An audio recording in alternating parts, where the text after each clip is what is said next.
ధర అయితే పిల్లల్ని కిడ్నాప్ చేయించి విష్ణుకి ఒక కండిషన్ పెడుతుంది. ఇప్పుడు నా పిల్లలు నాకు దక్కాలంటే నేనేం చేయాలి చెప్పు ధర అని చెప్పి విష్ణు ధరని అడుగుతూ ఉంటాడు. ఇక ధర అయితే తన బ్యాగ్లో నుండి కొన్ని డాక్యుమెంట్స్ తీసుకొని విష్ణుకి అయితే ఇస్తుంది. ఇక విష్ణు ఏంటవి అని చెప్పి చూస్తాడు.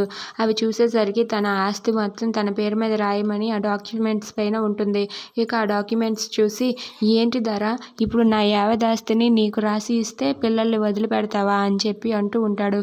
అవును విష్ణు, నీ ఆస్తి మొత్తం నీకు సంబంధం లేకుండా నా పేరు మీద రాయు, అలా అయితేనే నీ పిల్లలు నీ దగ్గరకు వస్తారు, లేదంటే వాళ్ళని చంపించేస్తాను అని చెప్పి ధర అంటూ ఉంటుంది. అది విని విష్ణు, వరలక్ష్మి ఇంట్లో వాళ్ళందరూ కూడా ఒక్కసారిగా షాక్ అయిపోతారు. ఇక ధర అలా అడిగేసరికి విష్ణు అయితే ఏం చేయలేక ఇక రెండో ఆప్షన్ లేక పిల్లల కోసం తనైతే ఆ డాక్యుమెంట్స్ పైన సంతకం పెట్టేస్తూ ఉంటాడు. అది చూసి అక్కడే ఉన్న వేదవతి ఇంట్లో వాళ్ళందరూ కూడా చాలా బాధపడుతూ ఉంటారు.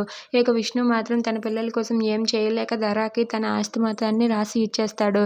ఇక వరలక్ష్మి అయితే ఇలా అంటూ ఉంటుంది, మీకున్న ఇల్లు, వాకిలి, ఆస్తిని మొత్తాన్ని కూడా ధరకి రాసిపెట్టి ఇచ్చేశారు, ఇప్పుడు మీరు ఎక్కడ ఉందామని అని చెప్పి అంటూ ఉంటుంది. అది విని విష్ణు అయితే అదే నాకు అర్థం కావటం లేదు వరలక్ష్మి, ఇప్పుడు ఎక్కడ ఉండాలో ఏంటో అని చెప్పి విష్ణు అయితే ఆలోచిస్తూ ఉంటాడు. అది విని వరలక్ష్మి ఇలా అంటూ ఉంటుంది, ఇప్పుడు మనం అందరం కలిసి మా ఇంటికి వెళ్దాం పదండి అని చెప్పి వరలక్ష్మి అంటుంది. అది విని వేదవతి అయితే ఒక్కసారిగా షాక్ అయిపోతుంది. ఇక విష్ణుకి రెండో ఆప్షన్ లేక సరే వరలక్ష్మి మీ ఇంటి దగ్గర ఉందాం పదండి అని చెప్పి విష్ణు వరలక్ష్మితో వెళ్తాడు.